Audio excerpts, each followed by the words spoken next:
Great. Welcome to News Center. I'm Ashley Mazuri. Let's get you updated, and we begin in the coast where President William Ruto is today expected for a groundbreaking ceremony of Dongo Kundu Economic Zone. Let's now link up with Tobias Chanji for more. Tobias, good morning once again. Do we know what time the president will be there? Well, a very good morning once again. Ashley, yes, it is just 1 hour to the time that the president is expected to be landing here. That is 11 a.m. And already some of the dignitaries that have arrived here include the cabinet secretary for mining and blue economy, that is Salif Mvurya, together with the Kwale governor, who is Fatuma Achani. Remember that the president has several functions that will be happening here. Apart from this one, he'll also be meeting with fishermen. So later on, we'll also be speaking to Mvurya. But meanwhile, we have the managing director of the entire Taifa Gas, maybe Mr. Hamisi. Just kindly introduce yourself, then tell us more about this event. The name is Mr. Ramadhani, Group Managing Director for Taifa Gas. Yeah, that's the introduction. About our group, basically we deal with the in energy sector for LPG, liquefied petroleum gas, and we are big investors in this sector in Tanzania, the biggest investor there. And actually we are coming here, we are very proud to be associated with the Kenyan people, with the Kenyan government and all our authorities, and be allowed, given opportunity to do this huge investment which we are going to unveil today. This investment we are going to do here, the groundbreaking we are doing here today, is just a start, because this is like an entrance gate into the country, so that you are able to bring in the product and be able to take it to the general population. 30,000 metric ton, $130 million US, which is supposed to be expanded very rapidly, but we are starting with that amount of investment and the size. Many people will ask, why Kenya? Kenya is a beautiful country. Kenya, where should we go? This is our neighbor country. Our neighboring country is in East Africa. The policies of Kenya are good. Kenya is stable economically, learned people, market is good. So where else do you want to go? If you are in East Africa, after Tanzania, we play in Kenya. So it's just a natural fit. They get to other countries in the region. In terms of job opportunities, maybe how many Kenyans are we looking at that will be getting work here, directly and indirectly? There are going to be a number of employment. Directly, basically, our group initially will employ 500 people directly. In the distribution chain, we consider we are going to have indirect job combined with the direct at a 90,000 number for the people to be involved in business. Okay. Yeah. Just apart from that, I know we'll be having distribution centers across the country. Lastly, definitely, those distribution centers must be there so that they are able to take goods. They are able to take product to Wananchi. Wananchi, they are our main target consumers, and we need to take a product closer to them. There are going to be transportation, warehouses, shops, motorbike guys taking product there. So many people and other accessories, industries, cookers, this is going to be a center for expansion of many industries which are associated with LPG. So you have a product, you have everything associated with it. Okay, thank you, Bwana MD. And as I mentioned earlier, after here, the president will also be heading to Liwatoni, where he'll be meeting fishermen on matters of compensation. And with me here is the cabinet secretary in charge of blue economy and mining, that is Salim Mvurya, maybe to expound on the next activity.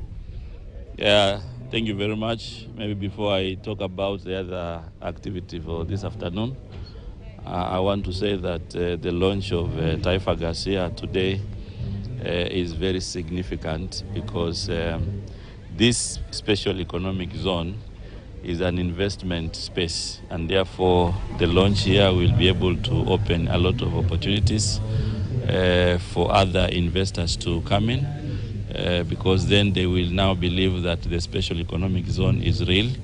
So we expect that from this launch we will have an inspiration of other investors who will also come in. And this also will be able to open opportunities for employment for our youth, and also basically to spur the economy of this region. Secondly, in the afternoon, we'll be able to launch a project which is co-financed by World Bank and the government of Kenya. This project covers the 5 coasties touching the Indian Ocean. And basically what we are doing today is that we're going to be giving grants to special groups, common interest groups. These groups range from Kwale to Lamu. So we have around 142 groups that are in the first phase, and the launch will involve funding of around 320 million, which will be launched today. But this project has other components. We also have components that have to do with infrastructure, landing sites, training, and many others.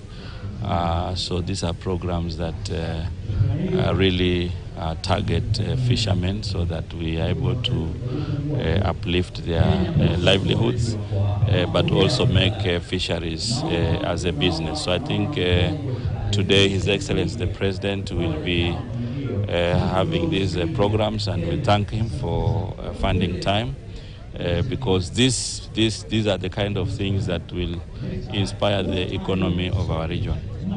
Thank you, sir, and all the best. Well, that is a Cabinet Secretary in the Ministry of Economy and Mining, Salim Vuria, also talking on these matters. And as I said earlier, is one of the dignitaries who've already made way here. The other one, of course, is the governor for Kwale County, that is Fatuma Achani. Therefore, it's only a few minutes that the president will be expected to arrive here. And the one that is arriving now is the MP for this region, or rather this constituency. Remember that Dongo Kundu is in Likoni constituency, and this is Mheshimiwa Mishi Mboko. Maybe before she sits down, we can just have a word from you concerning this project, Mheshimiwa. Yeah, today we are here, and the president is coming today to lay the stone for the first investor in the Special Economic Zone.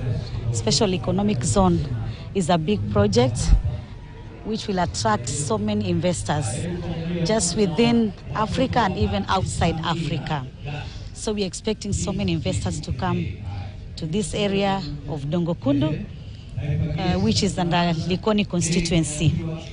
We are also here to talk to the president regarding the issue of compensation, which the process is ongoing, but I know there are quite a number of some grievances which our people have just raised regarding the compensation, and I hope all these issues are going to be addressed and are going to be resolved amicably so that the project kicks off. We believe this project is going to create some employment opportunities, and therefore we are really requesting that the many opportunities which will come through this project should benefit the people coming around here first. We know we are all Kenyans, but we are really requesting that the people of Likoni constituency and maybe Mombasa at large should be the most beneficiary. Because the other time, the Dongo Kundu bypass, we were told that we are going to have so many opportunities given to the locals where the project stands. But it didn't happen that way. We just got few opportunities. But right now we want to plead and say that it is high time that the locals or those people who have been affected because of this project, because so many people are going to be displaced right now, they're going to be given another alternative land away from where they used to live. So we really plead that these are the people who are going to benefit most, not only through job opportunity, but also because it is about investment, it is about doing some construction work, it is about doing some supplies and so many other things. We are really requesting that because we have all the professionals in terms of engineering, civil engineer, mechanical engineer, and everything, we have it. So we are really saying this is the time that the locals should benefit through this project. We are very optimistic, we are positive about this project, but we want the process of compensation to be the one which is going to be owned by the people who are going to be affected and to get their fair share of compensation so that they can resettle again. Okay, so thank you, Mheshimiwa. There you have it. Actually, those are sentiments from some of the leaders concerning this project. But from here, it's still back to in studio. Thank you so much, Tobias Chanji, for that, of course.